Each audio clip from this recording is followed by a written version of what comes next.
मित्रों, भगवान श्री कृष्ण कहते हैं, प्रिय अर्जुन, अगर कोई मेहनत से आगे बढ़ रहा है तो हमें उससे प्रेरणा लेनी चाहिए, न कि जलन महसूस करनी चाहिए।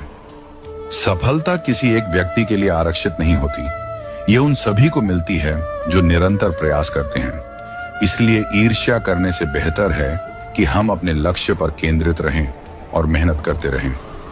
हर व्यक्ति की यात्रा और समय अलग होता है। अगर आज कोई और आगे बढ़ रहा है तो इसका यह मतलब नहीं कि हम पीछे रह गए हैं। हमारी मेहनत और धैर्य ही हमें सही समय पर हमारी मंजिल तक पहुंचाएंगे। इसीलिए दूसरों की सफलता देखकर निराश होने के बजाय हमें अपने कर्म को सही दिशा में लगाना चाहिए। जीवन में आगे बढ़ने के लिए सकारात्मक दृष्टिकोण अपनाना जरूरी है। जब हम ईर्ष्या को छोड़कर अपने विकास पर ध्यान देते हैं तो सफलता और शांति दोनों हमारे साथ होती है। श्री कृष्ण का संदेश स्पष्ट है, अपने कर्म पर विश्वास रखो, मेहनत करो और फल की चिंता मत करो। जब हम इस सीख को अपनाते हैं तो ईर्ष्या खुद ही समाप्त हो जाती है और हमारा जीवन एक नई रोशनी से भर जाता है।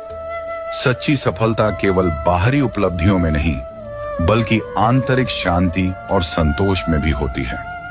जब हम दूसरों की तरक्की देखकर असंतोष से भर जाते हैं तो हम अपने ही विकास की राह में बाधाएं खड़ी कर लेते हैं।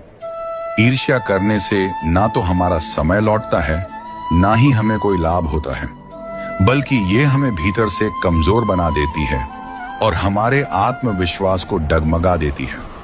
जीवन का असली आनंद तब है जब हम अपनी क्षमताओं को पहचानते हैं और अपनी यात्रा पर ध्यान केंद्रित करते हैं। श्री कृष्ण हमें सिखाते हैं कि आत्मनिर्भर बनो और अपने कर्मों में विश्वास रखो। जब तक हम बाहरी परिस्थितियों से प्रभावित होते रहेंगे, तब तक हमारा मन अशांत रहेगा।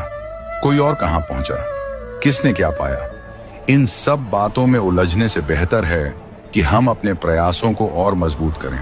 मित्रों, कमेंट में जरूर बताइए कि आपको आज का यह दिव्य प्रसंग कैसा लगा। राधे राधे,